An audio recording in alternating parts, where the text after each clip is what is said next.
Kethvari had watched civilizations die for 10,000 years. He was a chronicler of the Celestial Archive, one of the ancient beings tasked with recording the rise and fall of every species in the galaxy.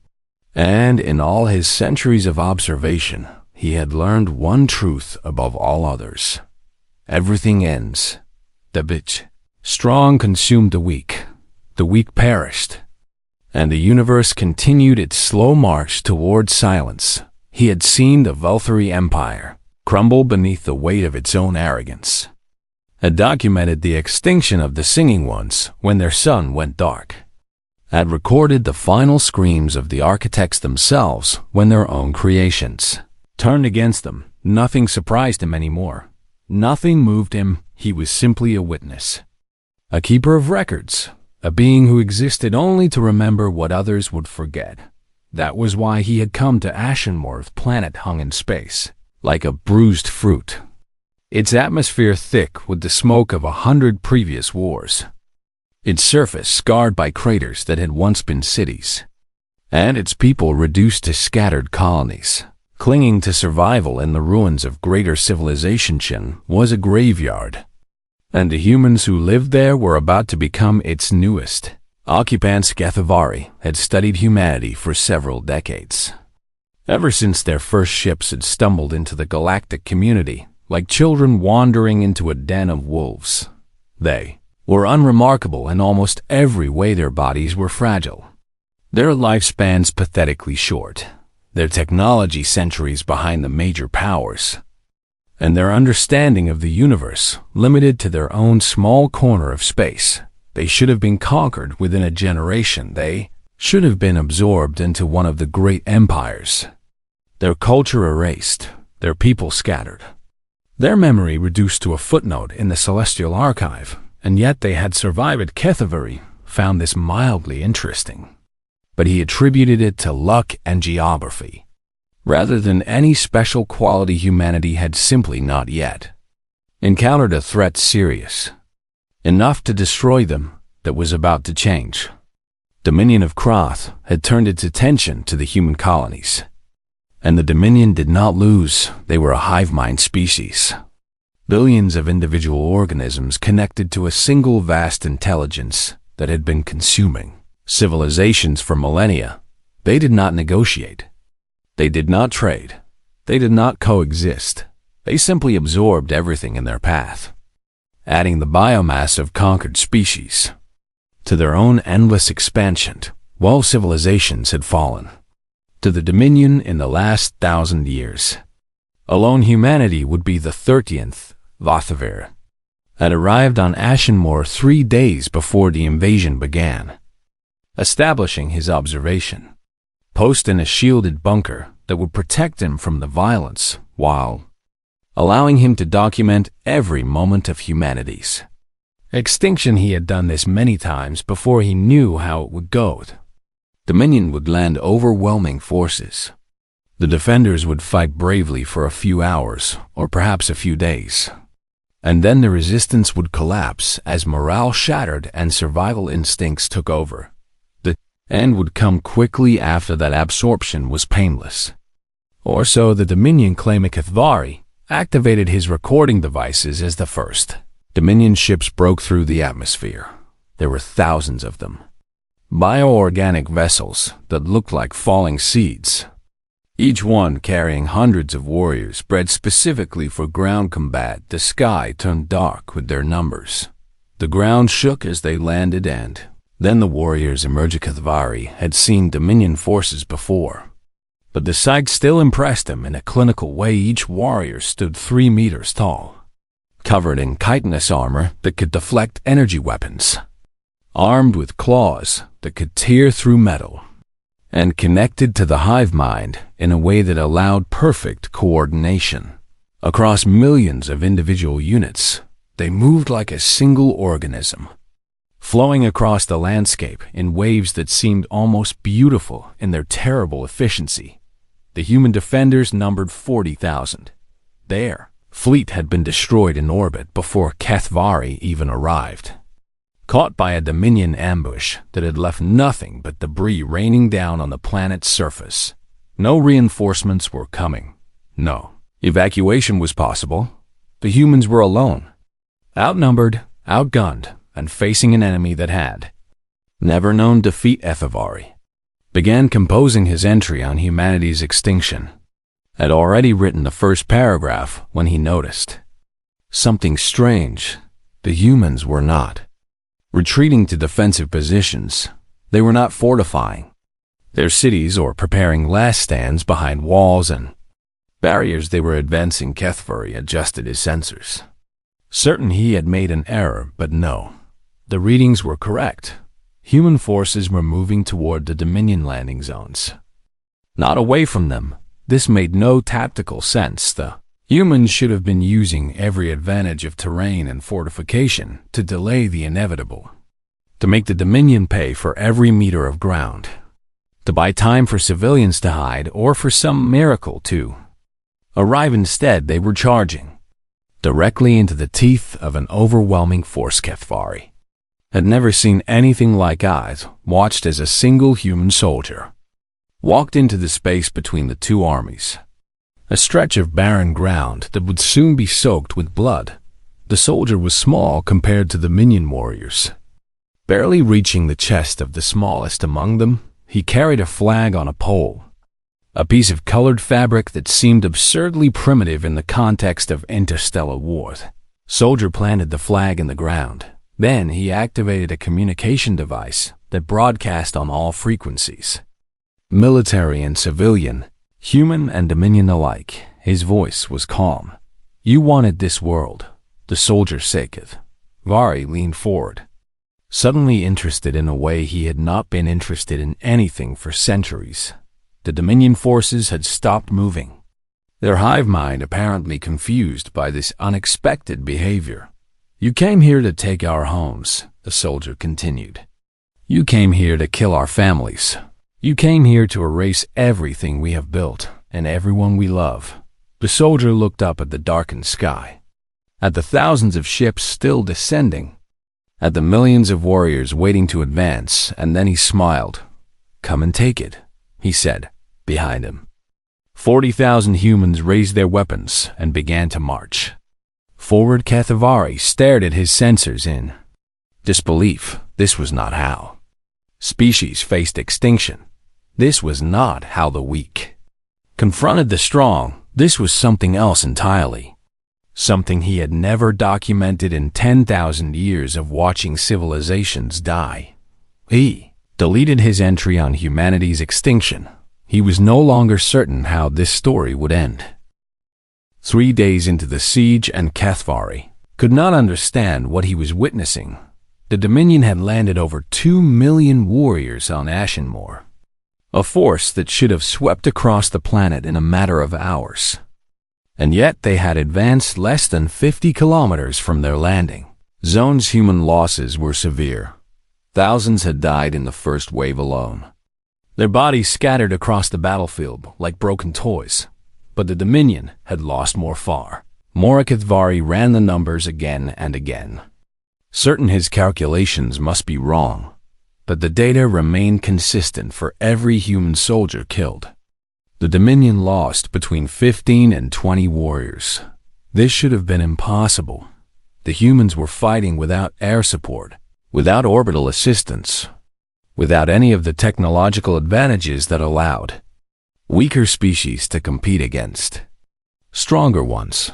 They were fighting with rifles and grenades and knives in their bare hands, and they were winning. HFY focused his sensors on a bridge spanning a river of chemical runoff, a structure that the Dominion needed to advance their heavy units into the human defensive zone. A squad of 12 humans had been ordered to hold the bridge.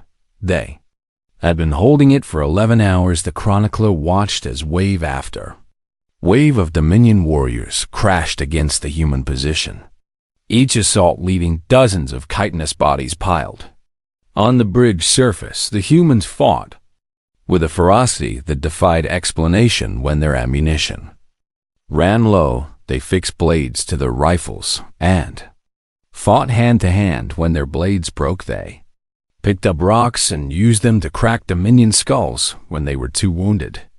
To stand, they crawled and bit and scratched, and refused to stop fighting. Kethamvari had seen courage before he had documented brave last stands and noble sacrifices across 100 worlds, but this was different. This was not courage. This was something darker and more primal, something that burned in the humans like a fever that could not be broken. The last defender on the bridge was a woman with both legs shattered by Dominion claws. She could not run, could not retreat, could barely move at all. She should have surrendered. Any rational being would have surrendered.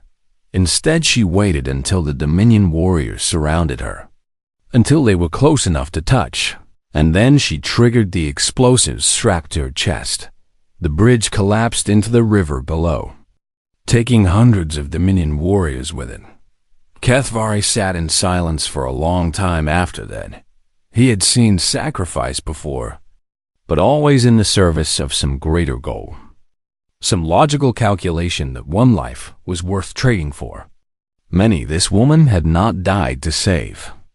Others she had died to make a point. She had died to tell the Dominion that humans would not go quietly. The chronicler realized he needed to understand these creatures better. He activated his communication systems and requested access to human prisoners, expecting to be refused or ignored. Instead, the human military command granted his request immediately. They seemed almost eager for him to speak with their captured soldiers. This confused him until he met the prisoners themselves. There were 5 of them, all captured in the opening hours of the invasion, and Kethamvari quickly realized they had allowed themselves to be taken. They wanted to be captured. They wanted to talk to the Dominion. They wanted the hive mind to hear what they had to say. The first prisoner was a young man with burns covering half his face, wounds he had received while destroying a Dominion supply ship with nothing but a stolen explosive and his own willingness to Kethamvari asked him why he had done it. The young man smiled, and even through the burns the expression was unsettling. Spite, he said. Kethamvari did not understand the word. We are going to lose, the young man explained. We know we are going to lose. Everyone knows we are going to lose. The math is simple, and the math says we die. He leaned forward, his ruined face still somehow managing to convey intensity. But we are going to make them remember us, he said. 1,000 years from now, when the Dominion thinks about attacking another world, they will remember what happened here. They will remember what we cost them. They will remember that humans do not surrender, do not break, do not go quietly into extinction. He laughed, and the sound was not entirely sane. They will fear us, he said. Even after we are dead, they will fear us. That is spite. That is legacy. That is what it means to be human. Kethamvari spoke with the other prisoners and heard similar stories. They spoke of something called martyrdom, a concept where dying for a cause was considered a form of victory. They spoke of ancestors who had fought impossible wars and lost, but were remembered as heroes anyway. They spoke of a belief that meaning mattered more than survival, that how you died was more important than whether you lived. The chronicler had never encountered such ideas before. Every species he had studied valued survival above all. Also, self-preservation was the most basic instinct, the foundation upon which all other behaviors were built. Humans had somehow twisted this instinct into something else entirely. They had learned to value legacy over life, meaning over survival, defiance over surrender. It was, Kethamvari realized, a form of madness, but it was also effective. He observed the Dominion hive mind through captured communication signals and detected something unprecedented. Hesitation. The Dominion was not accustomed to enemies who fought this way. Their entire strategy was built on the assumption that species would eventually break, that morale would collapse, that the instinct for survival would override all other considerations. Humans did not break humans. did not collapse. Humans seemed to become more dangerous the closer they came to death. On the fourth day, a Dominion commander contacted the human general to demand surrender. HFY monitored the communication, expecting the general to negotiate for terms, to plead for the lives of civilians, to seek some way to end the bloodshed. Instead, the general laughed. It was not a bitter laugh or a desperate laugh. It was the laugh of someone genuinely amused. Surrender, the general said, his voice carrying across all frequencies. You want us to surrender? He paused, and when he spoke again, his voice was cold. We have not even started being cruel yet. The communication ended. HFY stared at the recording for a long time. He had witnessed the extinction of civilizations far more powerful than humanity. He had seen empires fall and species vanish and entire worlds reduced to silence, but he had never, in 10,000 years, seen anything like this. He began to wonder if his original assessment had been wrong. He began to wonder if the Dominion understood what they had started. 12 days had passed since the invasion began, and everything HFY thought he knew about warfare had been proven wrong. The Dominion had committed 3 times their original force to Ashenmoor, pulling warriors from other campaigns across the galaxy, stripping defenses from conquered worlds, throwing everything they had at a single small planet defended by a species they should have crushed in hours. They were still losing ground. HFY had stopped trying to understand human tactics because humans did not seem to have tactics in any traditional sense. They had something else instead, something he could only describe as an absolute refusal to accept reality. He watched a human commander order an attack on a fortified Dominion position, a suicide mission by any rational calculation. The soldiers who received the order did not protest, or question, or hesitate. They simply nodded and began preparing their weapons. One of them, a woman barely old enough to be called an adult by human standards, was writing something on a piece of paper. HFY enhanced his sensors to read what she had written. It was a letter to her mother. She was explaining that she was about to die, and that she was not afraid. She was explaining that her death would mean something, that it would protect the people she loved, that it would be remembered. She sealed the letter and gave it to a messenger, then picked up her weapon and joined her squad. They attacked the Dominion position at dawn. They were all killed within the first hour, but they had destroyed the position's main power generator before they fell. And without power, the Dominion could not maintain their shield network. And without shields, the human artillery could finally reach the enemy command center. The attack was a success. HFY tried to reconcile this with everything he knew about how species survived in every civilization. He had studied the strong lived and the weak died, and that was the natural order of things. Humans seemed to operate by different rules entirely. They did not calculate acceptable losses because no loss was acceptable to them. Every death was a tragedy. Every fallen soldier, a person with a name and a story, and people who loved them. And yet they kept fighting.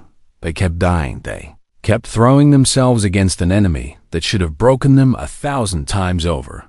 The chronicler began to understand something that terrified him. Humans did not fight wars the way other species did, because humans did not think about death the way other species did. For most beings, death was the end, the final silence, the thing to be avoided at all costs. For humans, death was just another tool, another weapon, another way to hurt their enemies.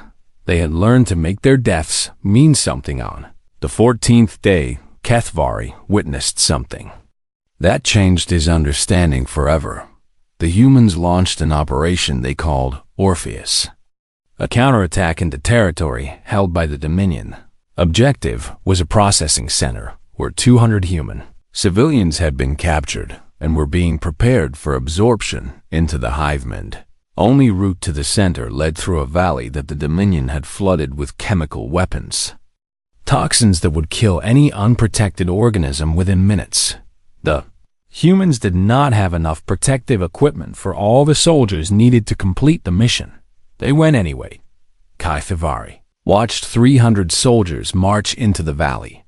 Knowing they would die, they walked through clouds of poison that ate at their lungs and burned their skin and blinded their eyes. They fought through Dominion defenders while their own bodies betrayed them. While they coughed blood and struggled to breathe and felt their organs beginning to fail, they reached the processing center.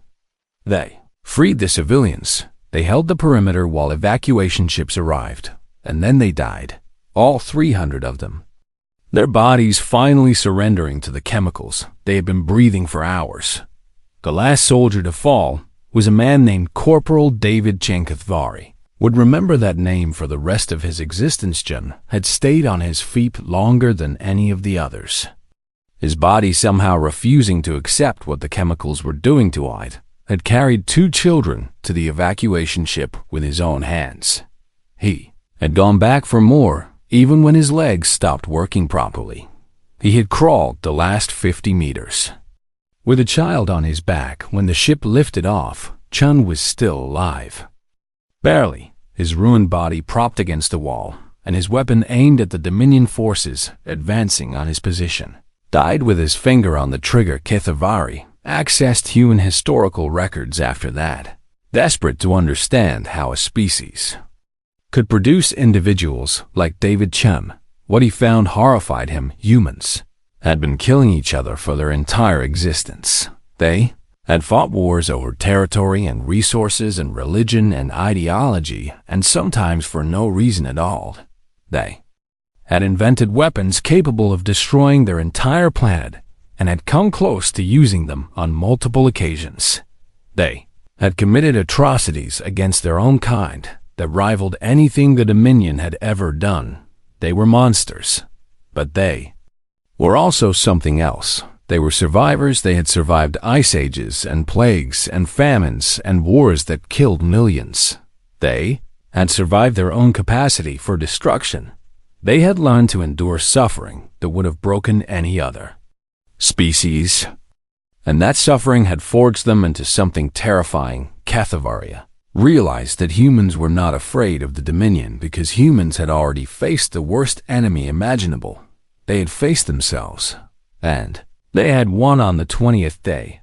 The Dominion hive mind did something it had never done in 10,000 years of conquest. It sent an emissary to negotiate peace. HFY monitored the meeting between the Dominion representative and the human general. The Dominion offered generous terms, far more generous than they had ever offered any species before. They would withdraw from Ashenmore. They would recognize human territory as sovereign. They would even return the bodies of fallen human soldiers for proper burial. All they asked in return was an end to the fighting. The human general listened to the offer in silence. When the Dominion representative finished speaking, the general stood and walked to a window overlooking the battlefield. 3 years ago, he said, your forces attacked a station called Helios.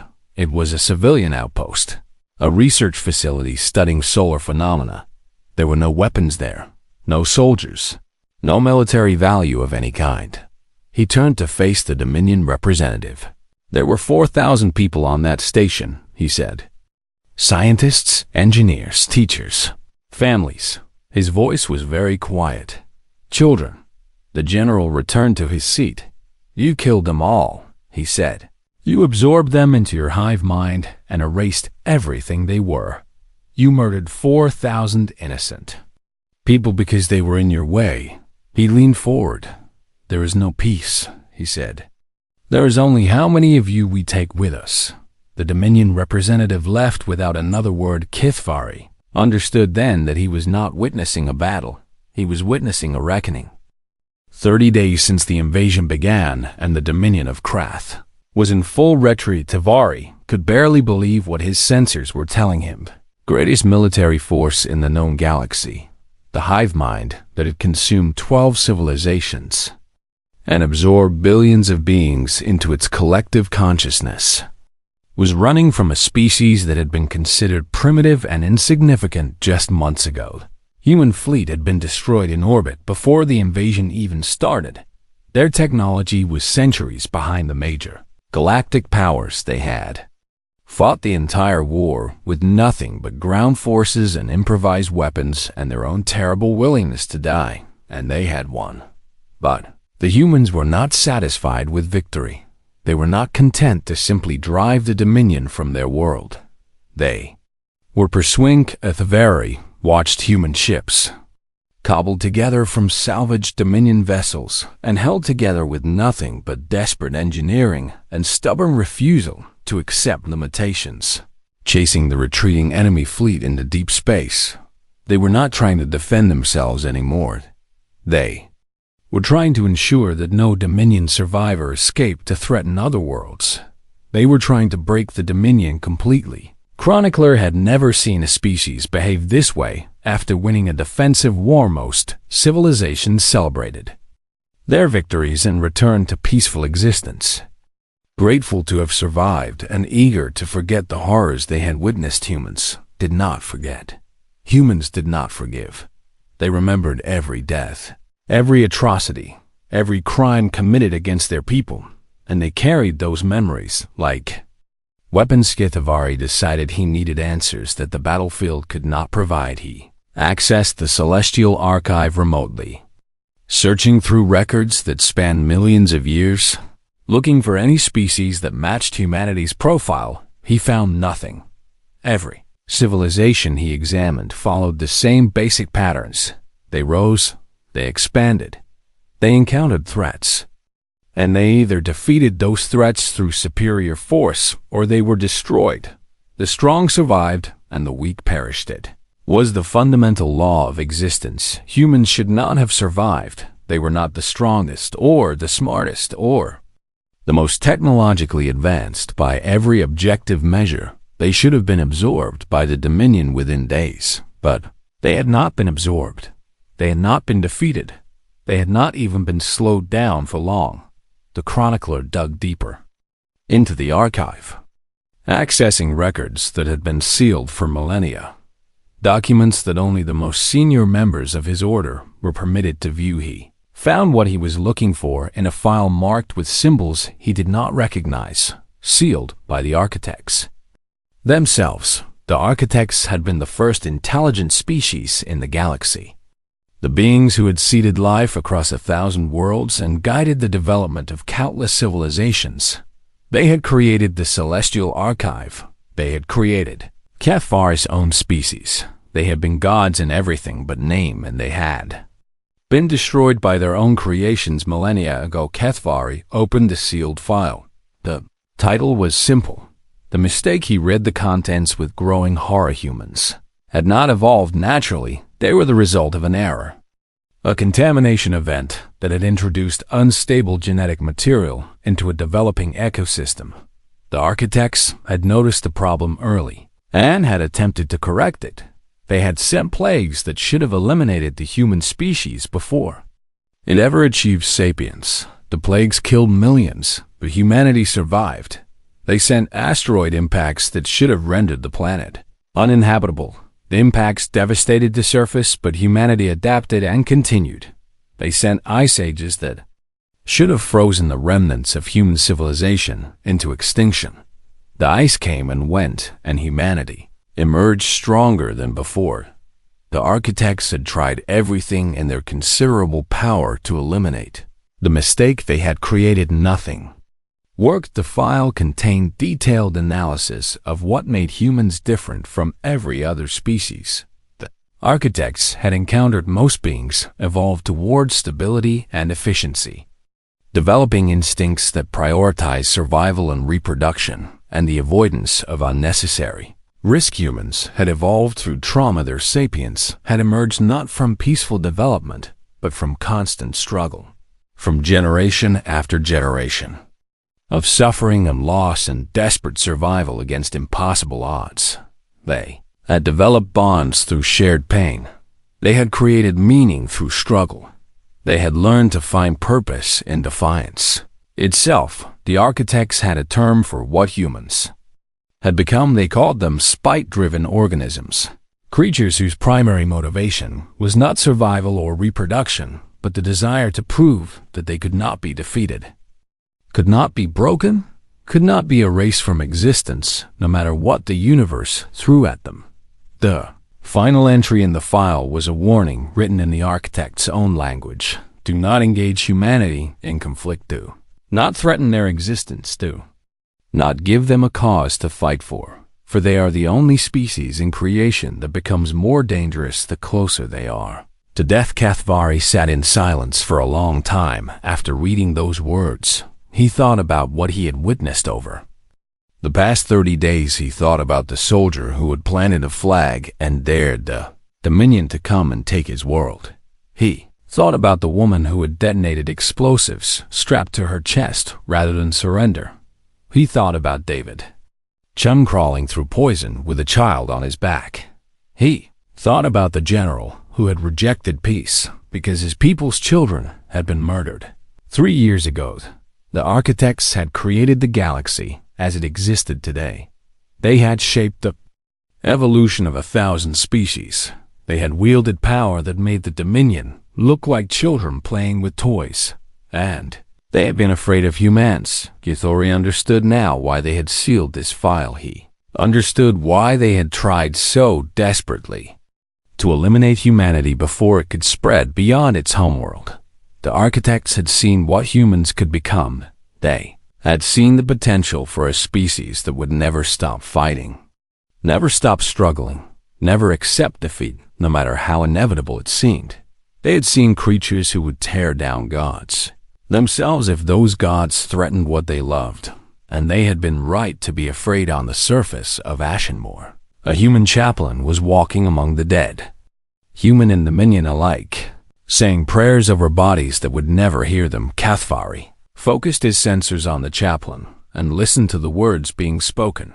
"Forgive us for what we are," the chaplain said, kneeling beside the corpse of a Dominion warrior. "Forgive them for making us prove it." The chronicler did not know what those words meant, but he suspected the architects would have understood perfectly. 1 year had passed since the Battle of Ashenmore, and the galaxy would never be the same. HFY stood in his quarters aboard a human vessel, preparing to submit his final chronicle on a species he had spent the last 12 months studying. The Dominion of Kroth was broken, not defeated, not driven back, not forced to negotiate unfavorable terms. Broken. The hive mind that had held billions of organisms in perfect unity for 10,000 years had fragmented into a dozen smaller collectives, each one turning on the others in a desperate struggle for survival. Individual Dominion soldiers, beings who had never known independent thought, were defecting to human space and requesting asylum. They wanted to understand how humans had done it. They wanted to learn what hope meant. HFY had spent months interviewing these defectors, trying to comprehend what the Dominion had experienced during the war. The answer was always the same: fear. The Dominion had conquered 12 civilizations and absorbed billions of beings, and never once felt afraid. Humans had taught them what fear meant, not through superior firepower or advanced technology or overwhelming numbers. Through sheer stubborn refusal to accept reality. Dominion had calculated that human resistance would collapse within 72 hours. When it did not collapse, they recalculated, projecting that morale would break within 2 weeks. When morale did not break, they recalculated again, assuming that attrition would eventually wear down the defenders. Attrition worked in both directions. Every Dominion casualty weakened the hive mind. Every human casualty seemed to strengthen the survivors. Dominion could not understand how a species could become more dangerous as it lost more soldiers, how deaths could feed determination rather than despair, how loss could be transformed into fury. They could not understand because they had never encountered anything like humanity before. No one HFY requested permission to visit Earth, humanity's homeworld, and his request was granted without hesitation. The humans seemed pleased that a chronicler of the Celestial Archive wanted to learn about their species. They had no idea that his predecessors had once worked for the beings who had tried to exterminate them. The journey to Earth took 3 weeks, and HFY spent most of that time reviewing human cultural records. He read their literature and watched their films and listened to their music, he found stories of heroism and sacrifice and love. He also found stories of cruelty and hatred and destruction. The humans did not hide their darkness. They documented their atrocities in excruciating detail. They built museums dedicated to remembering the worst things they had ever done to each other. They taught their children about genocide and slavery and war so that those children would understand what humans were capable of becoming. It was, HFY realized, a form of self-awareness that no other species possessed. Humans knew exactly what they were. They knew the monsters that lived inside them, and they fought every day to be something better. Earth was beautiful in a chaotic, untamed way that reflected its inhabitants. HFY walked through cities that had been destroyed and rebuilt a dozen times over the course of human history. He visited monuments to wars that had killed millions. He stood in places where nuclear weapons had been deployed against human cities by other humans, and everywhere he went, he saw the same thing. People living their lives, people falling in love and raising children and creating art and building futures. People who had inherited a legacy of unimaginable violence and had chosen to believe that tomorrow could be better than yesterday. On his last day on Earth, HFY visited a park where children were playing. He sat on a bench and watched them chase each other across the grass, their laughter carrying on the wind. One of the children, a small girl with dark hair and bright eyes, noticed him watching and approached without fear. "Are you an alien?" She asked. HFY confirmed that he was. The girl considered this information. "Seriously, my teacher says you are really old," she said.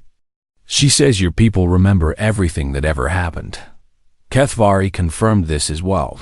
The girl sat down next to him on the bench, her legs swinging because they did not reach the ground. "What do your people think happens when you die?" she asked. It was not the question HFY had expected. He told her the truth. His people believed that consciousness simply ended at death, that there was no continuation, no afterlife, no existence beyond the final moment. The girl frowned. "That is sad," she said. She was quiet for a moment, watching her friends play. "We believe we get to see everyone we loved again," she said. "My grandmother died last year, but I know I will see her again someday." She smiled at him. "Maybe your grandmother is waiting for you too," she said. "Maybe you just forgot." Then she ran off to rejoin her friends, leaving HFY alone with thoughts he could not organize. That night, he began writing his final chronicle. He wrote about everything he had witnessed over the past year. He wrote about the Battle of Ashenmoor and the courage of the defenders. He wrote about the Dominion's defeat and the fragmentation of the Hive Mind. Wrote about the architect's warning and the file marked a mistake. And he wrote about a little girl who believed that death was not the end. His final entry took him 3 days to complete. When he finished, he read it one last time. Have recorded the deaths of 1,000 civilizations. He had written, "I have watched species that wielded stars as weapons and rewrote the laws of physics and achieved immortality through technology beyond my comprehension. All of them fell, all of them are gone. Humanity persists, not because they are stronger than the civilizations that came before them, not because they are smarter or more advanced or more numerous. They persist because they possess something no other species has ever evolved: the ability to find meaning in suffering, the capacity to transform pain into purpose, the will to keep fighting when every rational calculation says they should surrender. The architects called them a mistake. I call them something else. I call them a warning. For 10,000 years I have been asking the wrong question. I have asked why civilizations fall. I should have been asking why some refuse to. And now I understand that the Dominion believed they were fighting humans. They were wrong. They were fighting something far more dangerous. They were fighting creatures who had already accepted that they might die and had decided to make that death mean something. They were fighting a species that measures victory not in survival, But in legacy, they were fighting beings who would rather be remembered for how they fell than forgotten for how they surrendered. This is why the architects feared them. This is why gods fear them, not because humans cannot be killed, but because killing them accomplishes nothing. For every human who falls, 100 more will rise in their place, carrying the memory of the fallen as fuel for their fury. Death does not defeat humanity. Death makes them immortal. HFY closed the chronicle and prepared to transmit it to the archive. On his desk sat a gift from the human general. The same man who had rejected peace with the Dominion 1 year ago. It was a small flag. The same flag that had been planted on the battlefield on the first day of the invasion. Attached to it was a handwritten note. Thanks for watching. The note said, "Tell the next empire what happens if they try HFY." Looked at the flag for a long time. Then he added one final line to his chronicle. I was sent to document humanity's extinction. Instead, I witnessed something far more important. I witnessed why the universe should be grateful that humans choose to be kind. For if they ever decided to be cruel, nothing would survive. He transmitted the chronicle and leaned back in his chair. Somewhere on Earth, a little girl was telling her friends about the alien she had met in the park. Somewhere in deep space, the last remnants of the Dominion were fleeing from human pursuit ships. Somewhere in the Celestial Archive, a file marked "The mistake" was being updated with new information, and HFY, chronicler of 10,000 years, found himself doing something he had not done in centuries. He was hoping that humanity would continue to choose kindness, hoping that the little girl was right about death, hoping that somewhere, somehow, his grandmother was waiting for him. He did not know if any of these hopes were rational, but he was beginning to understand that rationality was not the only thing that mattered. Sometimes hope was enough. Sometimes spite was enough. Sometimes the simple refusal to give up was enough to change everything. He looked at the flag one more time, then he began preparing his next chronicle. There was still so much to learn about humanity, and for the first time in 10,000 years, HFY was excited to learn it.